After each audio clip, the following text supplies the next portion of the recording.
पृथ्वी के बिल्कुल बीच में एक डरावना सुनसान द्वीप मौजूद है और इसी सुनसान द्वीप के बिल्कुल बीच में बनी हुई थी दुनिया की सबसे खतरनाक जेल। लेकिन अजीब बात ये थी कि इस जेल के आसपास न कोई बॉर्डर था, न ही कैदियों को बांध कर रखने का कोई पक्का इंतजाम। पर फिर भी आज तक कोई भी कैदी इस जेल से भाग नहीं पाया, क्योंकि इस जेल के चारों तरफ हर जगह खतरनाक माइंस लगे हुए थे, जहां जरा सा भी गलत कदम पड़ते ही मौत पक्की थी। तो कहानी की शुरुआत होती है एक बेहद विशाल जेल को दिखाते हुए। ये वो जेल थी जो बाकी सारी जेलों से बिल्कुल अलग थी, क्योंकि जिस जगह पर ये जेल बनी थी वो इलाका था बेहद सुनसान और पूरी तरह इंसानों से खाली। वहाँ सिर्फ कैदी और उन्हें पहरा देने वाले कुछ गार्ड्स ही मौजूद थे। इसके अलावा कोई इंसान नजर नहीं आता था। पर सबसे अजीब बात ये थी कि इस जेल की कोई दीवार ही नहीं थी, यहाँ तक कि किसी तरह का बॉर्डर भी नहीं बनाया गया था। और अगर कोई कैदी यहाँ से भागने की कोशिश भी करे तो भी गार्ड्स उन्हें कुछ नहीं कहते, क्योंकि इस जगह के बाहर पूरे इलाके में अनगिनत लैंड माइन्स बिछी हुई हैं। लैंड माइन इस तरह जमीन के अंदर दबाई गई हैं कि कोई कितनी भी बारीकी से देख ले उसे पहचान ही नहीं पाएगा। इसलिए जब भी कोई कैदी जेल से बाहर निकलकर भागने की कोशिश करता है और उस एरिया के बाहर कदम रखता है, तभी उसके पैरों के नीचे छुपी लैंड माइन फट जाती है और वही पल उसकी मौत बन जाता है। और इसी वजह से कोई कैदी यहाँ से भागने की हिम्मत तक नहीं करता। अब हम कुछ दिन पहले की घटना देखते हैं, जहाँ स्टू नाम का एक लड़का था। कुछ ही दिनों में उसकी शादी होने वाली थी और वह अपनी नई लाइफ की शुरुआत करने जा रहा था। इसी खुशी में वह अपने कुछ दोस्तों के साथ साउथ अमेरिका में अपनी बैचलर पार्टी एंजॉय करने आया था। वहाँ स्टू और उसके दोस्तों ने जमकर मस्ती की। पार्टी खत्म होने के बाद अगले दिन सुबह जब वे सब एयरपोर्ट पर फ्लाइट का इंतजार कर रहे थे, तभी स्टू देखता है कि उसका एक दोस्त रायन अपनी जेब में कुछ छुपाने की कोशिश कर रहा है। वह दरअसल एक तरह का ड्रग था। किसी तरह वह एयरपोर्ट की सारी सिक्योरिटी चकमा देकर वह ड्रग अपने पास रखने में सफल हो गया था। ये देखकर स्टू के बाकी दोस्त बुरी तरह घबरा जाते हैं और टेंशन लेने लगते हैं कि अगर वे पकड़े गए तो क्या होगा। उसी समय स्टू का एक और दोस्त ग्रीक पेट पकड़कर वॉशरूम से बाहर आता है। उसे देखकर ही साफ लग रहा था कि उसकी तबीयत ठीक नहीं है, लेकिन किसी के कुछ समझने से पहले ही वह जमीन पर गिर जाता है और उसके मुंह से एक अजीब सा लिक्विड निकलने लगता है। तभी वहां सिक्योरिटी गार्ड पहुंच जाते हैं। उनके साथ एक ट्रेनिंग प्राप्त कुत्ता भी था जो ड्रग्स को आसानी से पहचान सकता था। तो जैसे ही सिक्योरिटी वाला कुत्ता उनके पास गया, वह बहुत तेज रिएक्ट करने लगा। इससे सिक्योरिटी गार्ड्स को उन पर काफी शक हो गया। वे तुरंत स्टू और उसके दोस्तों को इंट्रोगेशन रूम में ले गए। वहां उन्हें बताया गया कि ग्रीक ने चोरी छिपे ड्रग्स स्मगल करने के लिए कुछ बॉलून निगल लिए थे, जो उसके पेट के अंदर जाकर किसी वजह से फट गए और उसका पूरा शरीर झर से भर गया। स्टू और उसके दोस्त ये सुनकर बिल्कुल हैरान रह जाते हैं, क्योंकि उन्हें इसके बारे में कुछ पता ही नहीं था। लेकिन उनके पास कुछ भी करने का कोई रास्ता नहीं था, क्योंकि अगर वे कहते भी कि उन्हें कुछ नहीं पता, फिर भी कोई उन पर भरोसा नहीं करने वाला था। कुछ ही देर में वहां पुलिस आ जाती है और उन्हें तुरंत अरेस्ट कर लेती है। तलाशी लेने पर पुलिस को रायन के पास भी ड्रग मिल जाता है। इससे पुलिस को पूरा यकीन हो जाता है कि ये लोग स्मगलर हैं, जो एक देश से दूसरे देश में ड्रग्स सप्लाई कर रहे थे। हालांकि स्टू और उसके दोस्त बार बार समझाने की कोशिश करते हैं कि वे स्मगलर नहीं हैं, लेकिन पुलिस उनकी एक भी बात सुनने को तैयार नहीं होती। उन्हें वहीं से अरेस्ट कर लिया जाता है और आर्मी के अंडर में चलने वाले एक आइलैंड पर ले जाया जाता है। वे वहां बिल्कुल भी नहीं जाना चाहते थे, लेकिन पुलिस ने उन्हें पीट पीट कर जबरदस्ती अपने साथ ले ही गई। सबसे पहले उन्हें एक बोट में बैठाकर एक प्रिजन की तरफ ले जाया गया। वहां पहुंचकर स्टू देखता है कि एक बैग के अंदर कुछ लाशें ले जाई जा रही हैं। यह देखकर वह बुरी तरह नर्वस हो जाता है। उसे समझ ही नहीं आता कि यहाँ असल में क्या हो रहा है। इसके बाद वहां से वे लोग असली जगह की तरफ रवाना होते हैं, जहाँ उन्हें रखा जाने वाला था। एक ट्रक में बैठाकर उन्हें सबको वहां ले जाया जा रहा था। काफी लंबा रास्ता तय करने के बाद आखिरकार वे अपनी मंजिल पर पहुंच जाते हैं। यही वही जगह थी जो मूवी की शुरुआत में दिखाई गई थी, वह विशाल डरावनी जेल जिसके चारों तरफ मौत के जाल बिछे हुए थे। वे सब धीरे धीरे आगे की तरफ बढ़ रहे थे। स्टू के साथ उसका ससुर भी था, जिसका नाम था जॉन।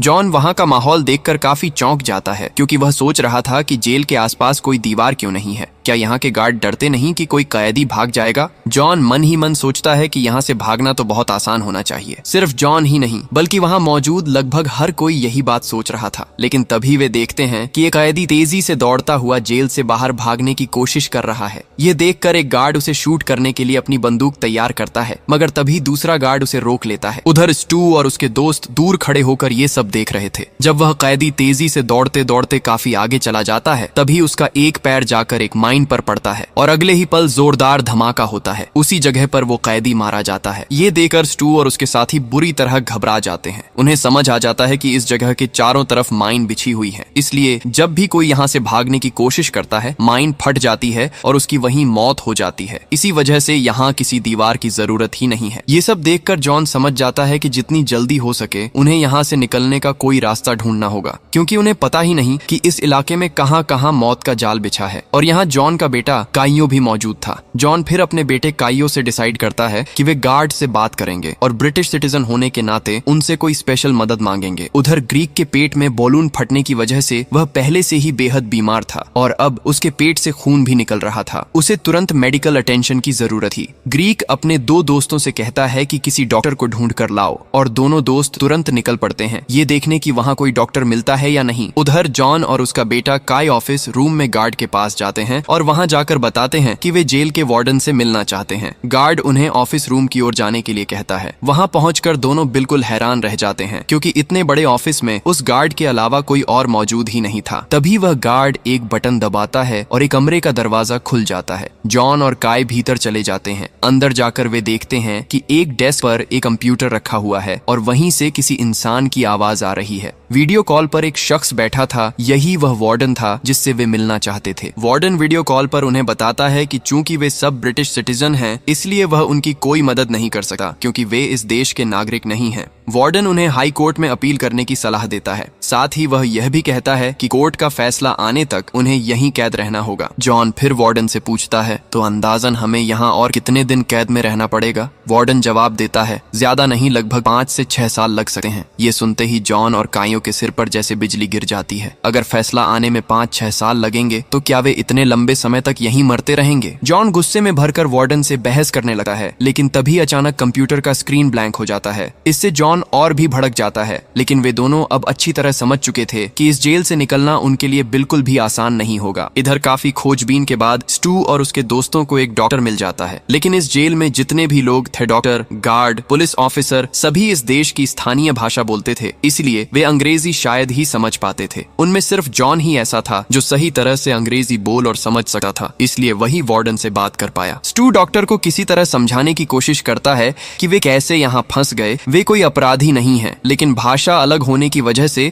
डॉक्टर कुछ भी समझ नहीं पाता। स्टू और उसके दोस्त फिर भी इशारों से उसे समझाने की कोशिश करते रहते हैं, लेकिन डॉक्टर उनकी बातों से एक वक्त पर बुरी तरह परेशान हो जाता है। अचानक वह एक बंदूक निकालकर उन्हें धमकाने लगता है। यह देखकर स्टू और उसके सभी दोस्त डर से सुन्न हो जाते हैं और दोनों हाथ ऊपर करके पूरी तरह चुप खड़े रहते हैं। डॉक्टर फिर उनके पीछे लगे एक पर्दे को हटाता है। वहाँ एक बर्तन में एक आदमी बर्फ जैसे ठंडे पानी में बंधा हुआ पड़ा था। ये सीन देखते ही वे सब और भी ज्यादा घबरा जाते हैं। वे मदद के लिए वहीं खड़े खड़े चिल्लाने लगते हैं, लेकिन तभी उनमें से एक दोस्त पास की एक कुर्सी उठाकर डॉक्टर के सिर पर मार देता है। डॉक्टर तुरंत बेहोश होकर जमीन पर गिर पड़ता है। उन्हें लग रहा था कि यह डॉक्टर पूरी तरह पागल है। तभी वह आदमी जिसे डॉक्टर ने बांध कर रखा था उनसे गुहार लगाने लगता है कि उसे बांधन से आजाद कर दें। स्टू और उसके दोस्त समझ ही नहीं पा रहे थे कि असल में यहाँ हो क्या रहा है, लेकिन फिर भी वे उसके हाथ पांव में बंधी रस्सियां काट कर उसे मुक्त कर देते हैं। मगर वह आदमी अजीब तरह से बर्ताव करने लगा है, बिल्कुल पागल की तरह, मानो उसके दिमाग में कोई प्रॉब्लम हो। वह जमीन पर पड़ी डॉक्टर की बंदूक उठाता है और बिना कपड़ों के ही पागलों की तरह बाहर की ओर दौड़ जाता है। इसके बाद बाहर देखा जाता है कि 2 यूनिफॉर्म पहने नर्स वहाँ एक स्ट्रेचर लेकर आती हैं। वे ग्री को उस स्ट्रेचर पर रखकर वहाँ से ले जाने लगती हैं। उसके दोस्त सोचते हैं कि शायद उसे इलाज के लिए ले जाया जा रहा है। तभी जॉन अपने साथियों के साथ उस जेल के मैनेजर से मिलने जाता है, क्योंकि मैनेजर ने उन्हें बुलाया था। जगह बेहद सेफ थी और मैनेजर का नाम था सलमा। सलमा सभी का स्वागत करती है और बहुत ही आदर पूर्वक उन्हें डाइनिंग में बैठने के लिए कहती है। फिर वह सभी को संबोधित करते हुए कहती है, मैंने सुना है कि ग्रीक एक करोड़पति है, लेकिन वह स्मगलिंग करते हुए पकड़ा गया है और तुम सब यहाँ उसके कारण फंसे हुए हो। इसके बाद वह आगे कहती है, अगर तुम मुझे 2 लाख US$ दोगे तो मैं तुम्हें सुरक्षित रूप से यहाँ से बाहर निकाल सकती हूँ, और अगर तुम पैसे नहीं दे पाते तो मैं नहीं बता सकती कि इस जेल में तुम्हें कितने दिन रहना पड़ेगा। सलमा का यह ऑफर सुनकर वे सब तुरंत सहमत हो जाते हैं, क्योंकि वे कभी भी इतनी डरावनी जेल में रहना नहीं चाहते थे और इस जेल में लोग बहुत ही अजीब थे, इसलिए वे जितनी जल्दी हो सके यहाँ से निकलना चाहते थे। लेकिन इस समय उनके पास कोई पैसा नहीं था, इसलिए वे सलमा से थोड़ा समय मांगते हैं, लेकिन सलमा उनके चेहरे देखकर तुरंत समझ जाती है कि उन्हें यह ऑफर पसंद नहीं आया। इसके बाद वह एक गार्ड को कहती है कि सभी को गेट के बाहर ले जाया जाए। जब वे बाहर निकलते हैं तो एक अज्ञात व्यक्ति उन्हें एक लेटर देता है। वे लेटर खोलते हैं और पता चलता है कि यह लेटर ब्रिटिश एम्बेसी की ओर से भेजा गया था। इसमें उन्हें सूचित किया गया था कि ब्रिटिश एम्बेसी इस स्थिति की जांच करेगी, यहाँ तक कि अगर इस जांच में 100 साल भी लग जाए तब भी यह मामला उनके ध्यान में रहेगा। लेटर की पहली लाइन पढ़कर वे सब बहुत खुश हो जाते हैं, लेकिन लेटर की आखिरी लाइन पढ़ते ही उन्हें समझ में आता है कि असल में जांच कैसी होने वाली है। उन्हें बस औपचारिकता के तौर पर यह लेटर भेजा गया है। ऐसा लग रहा था कि इस मामले में कोई भी खास ध्यान नहीं देगा, लेकिन जॉन तब सबको आश्वस्त करते हुए कहता है कि कम से कम एम्बेसी को तो हमारा मामला पता चल ही गया है और उन्होंने कहा है कि वे इस बारे में जांच करेंगे। हो सकता है कि यह 100 साल का जिक्र सिर्फ एक कहावत ही हो। उसका विश्वास है कि कोई न कोई जरूर उन्हें यहाँ से बाहर निकाल देगा। इसी बीच एक अज्ञात कैदी उन्हें बताता है कि एम्बेसी पहले ही उनके लिए एक सेल का इंतजाम कर चुकी है। थोड़ी देर बाद उन्हें वही सेल दिखाया जाता है। वहां जाकर वे एक गैंगस्टर टाइप के आदमी को देखते हैं जिसका नाम था बैंको। वहां एक लड़की भी थी जो खुद भी कैदी थी, लेकिन वे अभी कुछ समझ पाते उससे पहले ही गैंगस्टर उन्हें कहता है, स्टू और तुम लोगों में से किसी एक को मुझे अपनी 2 किडनी देनी होंगी। एक डॉक्टर सब कुछ तुम्हारे लिए अरेंज करेगा। फिर वह अपनी अंगुली से एक डॉक्टर की तरफ इशारा करता है। इस बात को सुनकर वे सब बिल्कुल हैरान रह जाते हैं, क्योंकि वे जेल में कैद हैं तो फिर उन्हें किडनी क्यों देनी पड़ेगी। इसके बाद धीरे धीरे एक डॉक्टर उनकी तरफ बढ़ने लगता है। वे देखते हैं कि अरे ये तो वही डॉक्टर है जिसके पास वे ग्रिड का इलाज कराने गए थे, लेकिन बाद में उन्होंने ही उस डॉक्टर पर हमला करके वहां से भाग लिया था। अब इस डॉक्टर को देखकर वे और भी ज्यादा डर जाते हैं। डॉक्टर फिर एक लड़के की तरफ उंगली दिखाकर कहता है, यही लड़का था जिसने मुझ पर हमला किया था और इसी की वजह से मेरी किडनी चली गई। ये सुनते ही बिना कुछ समझने का मौका दिए बैंक को उस लड़के के सिर में गोली मारकर उसे वहीं खत्म कर देता है और फिर मुआवजे के तौर पर उसी लड़के की किडनी लेना चाहता है। ये देखकर बाकी सब बुरी तरह घबरा जाते हैं। डर के मारे वे वहीं रोने लगते हैं, क्योंकि थोड़ी देर पहले उन्होंने भी डॉक्टर पर हमला किया था। फिर उस मरे हुए लड़के को एक बेड पर लिटा दिया जाता है। बैंक को उस कैदी लड़की को कहता है कि वह उसके शरीर से किडनी निकाल कर ले आए। यहाँ तक कि वह लड़की को किडनी निकालने का आसान तरीका भी समझाता है। वह कहता है, सबसे पहले तुम्हें ये पहचानना होगा कि किडनी कहाँ होती है, फिर वहाँ की स्किन को काट देना, अपना हाथ अंदर डालना और धीरे धीरे किडनी निकाल कर ले आना। तो उसकी बात के मुताबिक ठीक उसी तरह लड़के के पेट से किडनी निकाल ली जाती है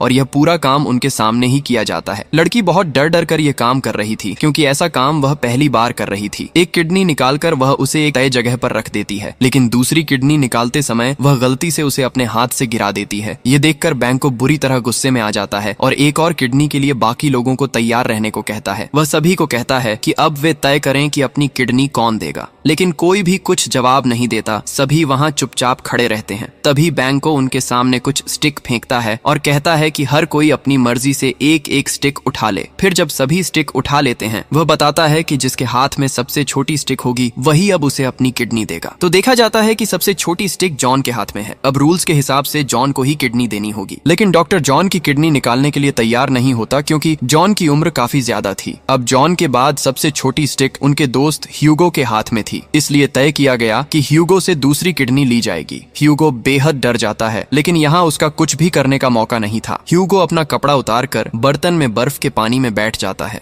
काइयो ह्यूगो के लिए बहुत सहानुभूतिपूर्ण महसूस करता है। वह अपनी स्टिक तोड़कर छोटा कर देता है और कहता है, मेरी स्टिक सबसे छोटी है, इसीलिए नियम के अनुसार मेरी किडनी आपको लेनी होगी। इसके बाद वह ह्यूगो को बर्तन से बाहर निकालकर स्वयं वहां बैठ जाता है, लेकिन यह देख जॉन बिल्कुल भी सहन नहीं कर पा रहा था। वह अपने बेटे को रोकने की कोशिश करता है। इस पर बैंको तुरंत उसका सिर पर बंदूक ताने देता है। ठीक उसी समय कमरे में कोई आता है और बैंको को खबर देता है कि उसकी बहन सलमा उसे बुला रही है। बैंको तुरंत वहां चला जाता है और उस दिन काइयो वहीं बच जाता है। बैंको के कमरे से बाहर जाते ही वह कैदी लड़की जोर जोर से रोने लगती है। वह बताती है कि उसका नाम क्लेम है। वह चिल्लाकर कहती है, मैंने कभी सोचा भी नहीं था कि अपनी छुट्टियां एक कैदी बनकर बितानी पड़ेंगी और अपने ही हाथों किसी इंसान के पेट के अंदर से उसकी किडनी निकालनी पड़ेगी। ऐसी बातें कहते कहते ही वहां डॉक्टर आ जाता है और उसकी सारी बातें सुन लेता है। फिर वह लड़की के बाल पकड़कर उसे जबरदस्ती अंदर घसीट कर ले जाता है। यह देखकर स्टू और उसके दोस्त बहुत दुखी होते हैं, लेकिन वे कुछ भी नहीं कर सकते थे। कुछ देर बाद उन्हें पता चलता है कि काइयो के पास एक रिंग है। ऑर्गन एक्सट्रैक्शन के समय उसने किसी तरह एक आदमी के हाथ से वह रिंग निकालकर अपने पास छुपा ली थी। यह अब उनके पास बची हुई इकलौती कीमती चीज थी। फिर देर रात स्टू का दोस्त रायन चुपके चुपके स्टू को उठाकर अपने साथ बाहर ले जाता है। वे वास्तव में शक कर रहे थे कि यह सब सिर्फ ग्रीक की स्मगलिंग के लिए नहीं हो रहा, इसमें कोई और भी जरूर शामिल है। और अगर सिर्फ ग्रीक ने ही कुछ गलत किया है तो पुलिस ने उन्हें सभी को क्यों अरेस्ट किया। इसीलिए दोनों मिलकर निर्णय लेते हैं कि वे पता लगाएंगे कि इसके पीछे और कौन शामिल है और असली सच क्या है। इसके बाद वे चुपके से एक ऑफिस में जाते हैं और देखते हैं कि वहां क्लेम मौजूद है। क्लेम को वहाँ उनके दोस्त ग्रीक का ख्याल रखने के लिए रखा गया था। वे क्लेम से कहते हैं कि किसी भी तरह ग्रीक तक उन्हें पहुंचाने में मदद करे। क्लेम तुरंत मान जाती है और उन्हें सावधान करती है कि वे किसी भी तरह उत्तेजित न हो और गार्ड उन्हें देख न पाए। फिर क्लेम धीरे धीरे उन्हें अंदर ले जाती है, लेकिन ग्रीक को देखकर वे दोनों अपना आपा खो देते हैं, क्योंकि ग्रीक की वजह से उनका एक दोस्त पहले ही मर चुका था, उसे गोली मारी गई और उसकी किडनी निकाल ली गई थी। लेकिन ग्रीक उन्हें शांत रहने को कहता है। फिर जब वे थोड़े शांत हो जाते हैं तो ग्रीक उन्हें बताता है, हमें किसी भी तरह यहाँ से निकलना ही होगा, और जो मैंने किया वह मैंने जानबूझकर नहीं किया। मुझे नहीं पता था कि इसके परिणाम इतने भयानक होंगे, लेकिन मैं यहाँ से निकलने का एक तरीका जानता हूँ। मुझे बस एक फोन चाहिए ताकि मैं बाहर अपने बॉस से कांटेक्ट कर सकूं। एक बार जब मैं उससे बात कर लूंगा तो वह हमें यहाँ से बाहर निकाल देगा। इसलिए तुम लोग किसी भी तरह मेरे लिए सिर्फ एक फोन का इंतजाम करो। स्टू और रायन उसकी बातों पर विश्वास करते हैं और सोचने लगते हैं कि वे यहाँ से फोन कैसे मैनेज करेंगे। इसी बीच स्टू के बाकी दोस्तों की सबसे बड़ी चिंता अब खाना मैनेज करना बन जाती है, क्योंकि उनके पास इस समय बिल्कुल भी पैसा नहीं था, इसलिए वे यहाँ अच्छे से खाना भी नहीं खा पा रहे थे। ये जेल बाकी जेलों से पूरी तरह अलग थी, यहाँ बिना पैसे के खाना भी नहीं मिलता। तब उनके बीच ह्यूगो देखता है कि एक छोटी सी लड़की जेल के अंदर कैदियों को पैसे उधार दे रही है। यह देखकर वह उस लड़की से $100 उधार मांगता है, लेकिन लड़की उसे बताती है, तुम लोग चूंकि सेल्मा को $2 लाख देने के लिए राजी हो गए हो, इसलिए इस जेल में तुम्हें किसी से भी कोई मदद नहीं मिलेगी। ये सुनकर वे सब बहुत निराश हो जाते हैं और समझ जाते हैं कि शायद उन्हें मौत तक भूखा रहना पड़ेगा। इसी बीच अचानक वे देखते हैं कि एक आदमी एक बूढ़ी औरत को एक मुर्गी दे रहा है और बदले में उससे पैसे ले रहा है। यह देखकर उनकी उम्मीद वापस लौट आती है। वे सब उस बूढ़े आदमी के पास जाते हैं और जॉन उसे अपना स्पेशल डिजाइन किया हुआ जूता ऑफर करता है ताकि बदले में वह आदमी उन्हें थोड़ा सा चिकन खाने के लिए दे दे, और किस्मत से वह आदमी मान भी जाता है। वह मुर्गी जॉन को दे देता है और बदले में जॉन का जूता ले लेता है।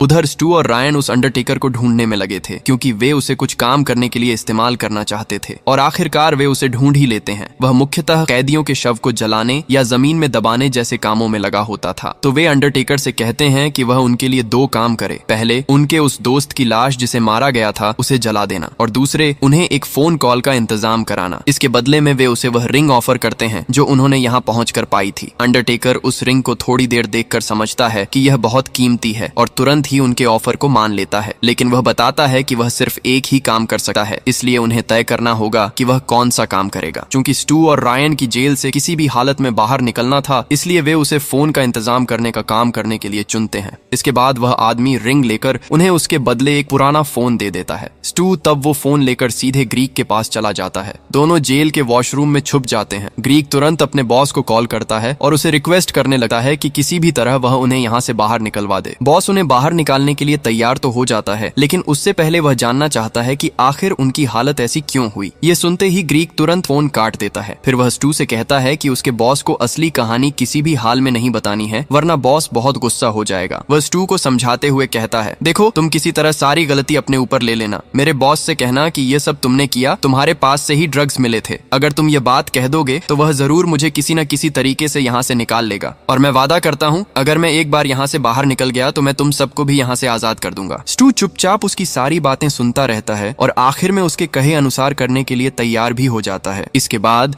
ग्रीक फिर से अपने बॉस को कॉल करता है और इस बार कहानी को मोड़ते हुए स्टू के बारे में बताता है कि उनके दोस्त स्टू से ड्रग्स मिलने की वजह से ही उन्हें यह स्थिति झेलनी पड़ी। ग्रीक अब स्टू को अपने बॉस से बात करवा देता है, लेकिन यहाँ देखा जाता है कि स्टू ग्रीक की किसी भी बात को न मानते हुए अपने बॉस को असली सच बता देता है। वह कह देता है कि असल में ये सारी परेशानी ग्रीक की वजह से हुई है। ग्रीक उस दिन चुपचाप बिना किसी को बताए ड्रग्स की स्मगलिंग करने गया था और गार्ड्स ने इसे पकड़ लिया और उन्हें सबको अरेस्ट कर लिया। जब स्टू यह सब अपने बॉस को बता रहा था, ग्रीक पास से लगातार उसे रोकने की कोशिश कर रहा था, लेकिन स्टू ने उसकी किसी भी रोक को नहीं माना। उसने पूरा सच अपने बॉस को बता दिया। असल में स्टू समझ चुका था कि ग्रीक का असली प्लान क्या था। ग्रीक शायद उन्हें यहाँ छोड़कर खुद यहाँ से भागने की कोशिश कर रहा था। यही वजह थी कि जब ग्रीक ने कहा कि सारी गलती अपने ऊपर ले लो, तब स्टू ने चुप रहकर सब कुछ भांप लिया था। इसी बीच जब ग्रीक स्टू को रोकने की कोशिश कर रहा था तो गलती से स्टू उसे बहुत जोर से मार देता है, लेकिन वह शुरू में यह नहीं समझ पाता कि वॉर इतना जोरदार हो गया था कि ग्रीक पर असर पड़ गया।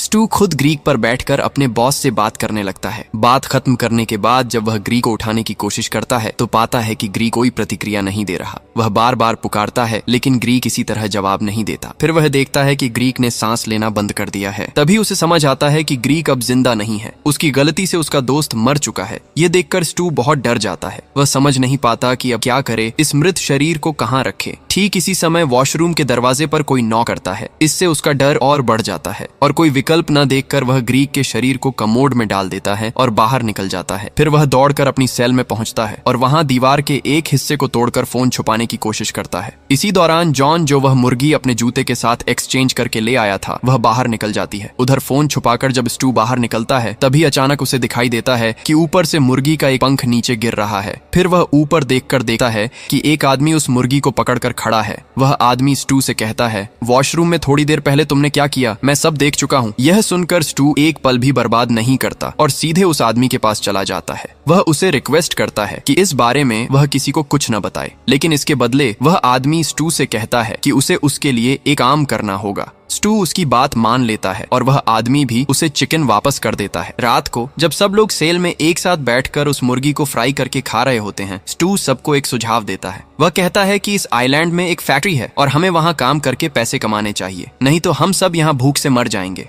स्टू के सभी साथी उसकी इस बात से सहमत हो जाते हैं और अगले दिन सुबह सभी मिलकर फैक्ट्री में काम करने चले जाते हैं। लेकिन ह्यूगो वहां मौजूद नहीं था। उसे सेल्मा ने अपने ऑफिस में बुलाया था। असल में सेल्मा ह्यूगो को एक बहुत ही चौंकाने वाले काम के लिए बुला रही थी। वह ह्यूगो को अपने भाई बैंकू को मारने का काम सौंपने वाली थी। उसने ह्यूगो को एक माइन दी और कहा कि उसे मौका देखकर बैंकू के कमरे की जमीन के नीचे रख देना। ह्यूगो इस काम को करने के लिए तैयार हो जाता है, लेकिन उसकी एक शर्त होती है, उसे यहाँ से आजाद करना होगा। सेल्मा उसकी शर्त मान जाती है, लेकिन कहती है कि मैं सिर्फ तुम्हें ही आजाद करूंगी, तुम्हारे दोस्तों को नहीं। अगले दिन देखा जाता है कि सेल्मा ह्यूगो को लेकर अपने बॉस के पास जाती है। वहां बॉस ने क्लेम नामक उस लड़की को बुलाया था क्योंकि वह एक मेडिकल जीनियस थी, इसीलिए बॉस उसे बहुत रिस्पेक्टफुली इनवाइट करता है। तो वहां जब ह्यूगो और क्लेम अकेले बात करने का मौका पाते हैं, तभी ह्यूगो क्लेम को सेल्मा के प्लान के बारे में सब कुछ बता देता है और कहता है कि इस मौके का फायदा उठाओ, शायद इस मौके का फायदा उठाकर दोनों ही यहाँ से बाहर निकल सकेंगे। क्लेम भी इसे अच्छे से समझ जाती है। इसके बाद बॉस उन्हें लंच के लिए बुलाता है। बॉस बहुत खुश था कि उसे एक मेडिकल जीनियस से मिलने का मौका मिला, लेकिन क्लेम बॉस से सीधे बात नहीं करती और सबसे पहले सेल्मा से पर्सनली बात करना चाहती है। तो दोनों अकेले बाहर चले जाते हैं। वहाँ क्लेम सेल्मा को धमकी देती है और कहती है, मैं तुम्हारे प्लान के बारे में सब कुछ जानती हूँ, अगर तुम मुझे यहाँ से आजाद नहीं करोगी तो मैं बॉस को सब कुछ बता दूंगी। यह सुनकर सेल्मा उसे आजाद करने के लिए राजी हो जाती है, लेकिन उसकी एक शर्त होती है, पहले क्लेम को बॉस की लिवर ट्रांसप्लांट सर्जरी पूरी करनी होगी। क्लेम इसके लिए मान जाती है, लेकिन सच कहें तो जैसा वे सोच रहे थे वाकई में कुछ भी इतना आसान नहीं था।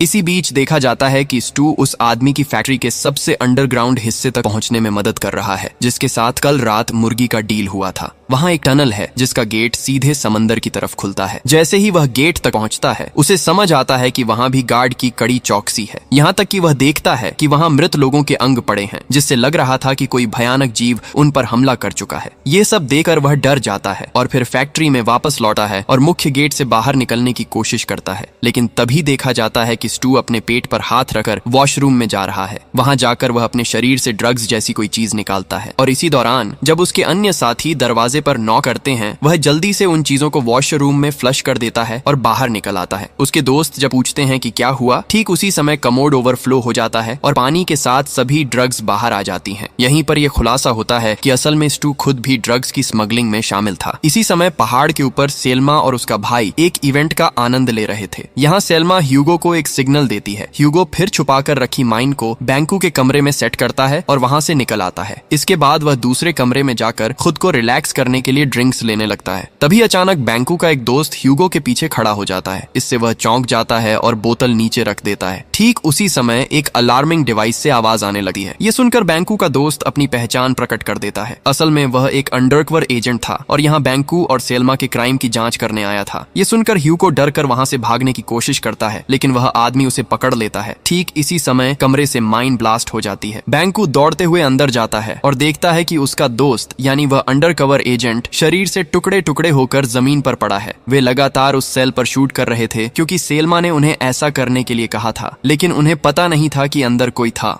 अब दूर छत पर से एक आदमी सब कुछ नोटिस कर रहा था। ये वही आदमी था जिसे थोड़ी देर पहले स्टू को भागने में मदद कर रहा था। इसी बीच यहाँ जॉन स्टू को जोर जोर से मार रहा था क्योंकि वह भी ड्रग्स की स्मगलिंग में शामिल था। वह ये सब छुपाकर उसकी बेटी से शादी करना चाहता था, लेकिन रयान यहाँ जॉन को रोकने की कोशिश करता है और एक समय पर धक्का लगने से जॉन सिर पर चोट खाकर जमीन पर गिर जाता है। सभी सोचते हैं कि शायद वह मर गया है, लेकिन अचानक वह अपनी आंखें खोलकर सभी को चौंका देता है। दूसरी ओर माइन ब्लास्ट जैसी अनचाही घटना से बैंकू भी बहुत गुस्से में आता है और अपने दोस्त की मौत को बर्दाश्त नहीं कर पाता। इसलिए वह ह्यूगो के दोस्त के पास जाकर सच्चाई जानने के लिए उन्हें चार्ज करने लगता है। एक आदमी बताता है कि सेल्मा ह्यूगो को लेकर चली गई थी। बैंकू अब समझ जाता है कि सेल्मा का असली प्लान क्या था और यह भी समझ जाता है कि इसके पीछे वही थी और यह प्लान उसने उनके मारने के लिए बनाया था। इस बीच स्थिति खराब देखकर सेल्मा एक पल भी देर न करते हुए वहां से दूर भागने की कोशिश करती है। बंदूक लेकर बैंकू भी उसे पकड़ने के लिए पीछा करता है। दोनों ही एक दूसरे को निशाना बनाकर फायर करने लगते हैं।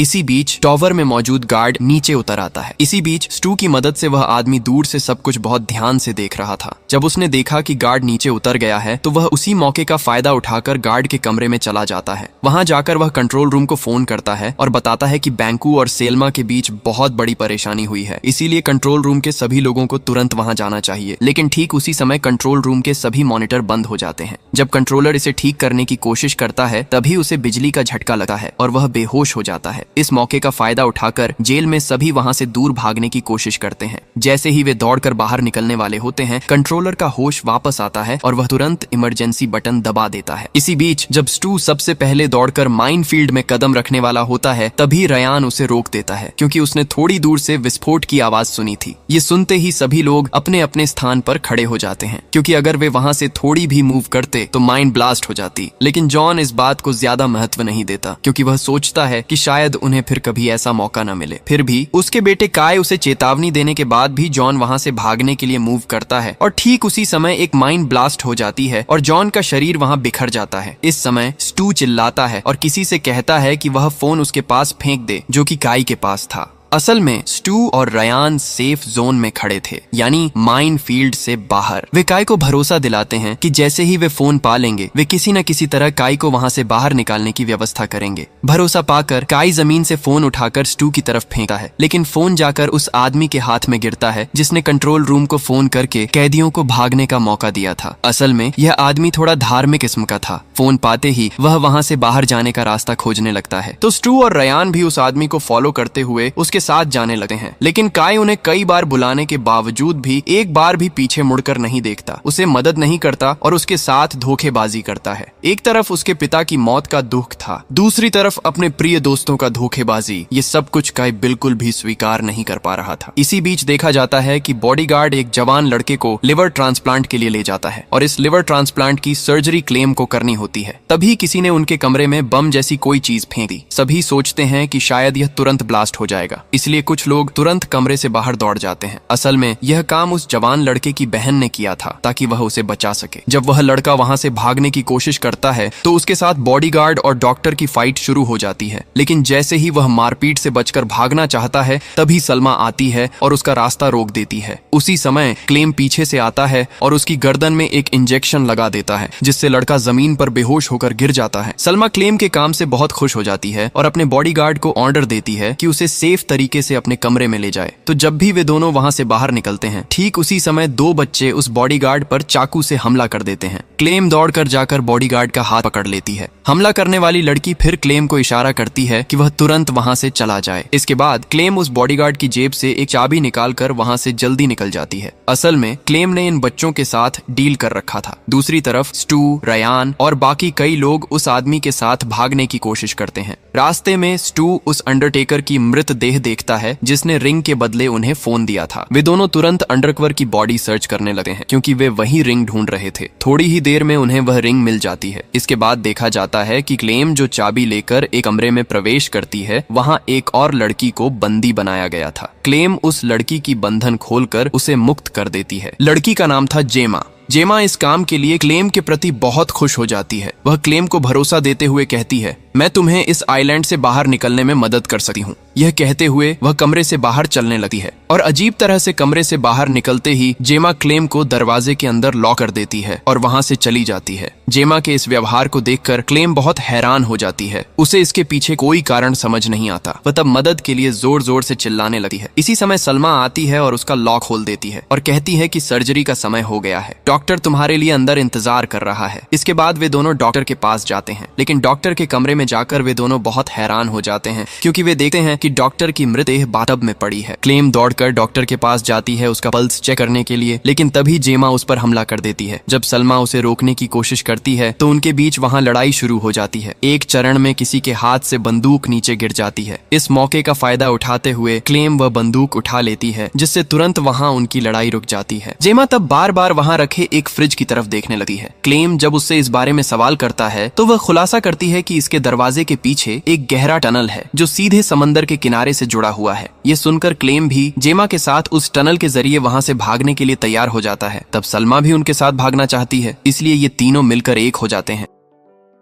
इसके बाद तीनों एक साथ उस टनल में प्रवेश करते हैं। थोड़ी दूरी पर जाते ही उन्हें एक विशाल गोरिल्ला की आवाज सुनाई देती है, इसलिए वे और एक पल भी गंवाए बिना वहां से दौड़कर भाग जाते हैं। इसी समय अचानक सलमा एक मृत देह देखती है जो उसका बॉस थी। वे समझ जाते हैं कि शायद वह भी यहाँ से भागने की कोशिश कर रही थी और तभी गोरिल्ला ने उस पर हमला करके उसे मार दिया। तो मृत देह को वहीं छोड़कर वे तीनों उस टनल के दरवाजे तक पहुंचने के लिए आगे बढ़ते हैं और एक समय बाद वे वहां पहुंच भी जाते हैं। दरवाजा खोलने के लिए वहां 3 बटन थे। तीनों एक साथ उन तीनों बटनों को प्रेस करते ही दरवाजा तुरंत खुल जाता है। इससे वे तीनों वहां से बाहर निकलने की रोशनी देख पाते हैं, लेकिन एक पल के अंदर ही उनकी सारी उम्मीदें खत्म हो जाती हैं। वे देखते हैं कि सलमा का भाई बैंको पहले से ही टनल के दरवाजे पर खड़ा है। वह सलमा को देखते ही उसे शूट कर मार देता है क्योंकि उसे सलमा से पहले से ही गुस्सा था। इसके बाद वह टनल के अंदर जाकर अपनी बहन की मृत देह उठाता है और वहां से चला जाता है। लेकिन वह यहाँ जेमा या क्लेम को कुछ नहीं बताता क्योंकि उसे पता था कि वे कभी भी यहाँ से बाहर नहीं निकल पाएंगे। तो बैंको वहां से चले जाने के बाद क्लेम जल्दी से ऊपर उठकर दरवाजे के बाहर निकल जाता है और जेमा वहां से निकलने से पहले वह दरवाजा बंद कर देता है। इस कारण जेमा अंदर ही फंस जाती है और तभी गोरिल्ला आकर उसे बुरी तरह हमला करता है। वह मदद के लिए चिल्लाने लगती है और क्लेम दरवाजे के बाहर खड़ा होकर सिर्फ सब कुछ देखता रहता है क्योंकि जेमा ने भी उसके साथ धोखेबाजी किया था। इसी बीच कई प्रयासों के बाद रयान और स्टू टनल से बाहर निकलने में सफल हो जाते हैं और वहां से बाहर निकलकर सीधे समुद्र के किनारे पहुंचते हैं। लेकिन रयान बहुत थक चुका था, इसलिए वह वहां बैठ जाता है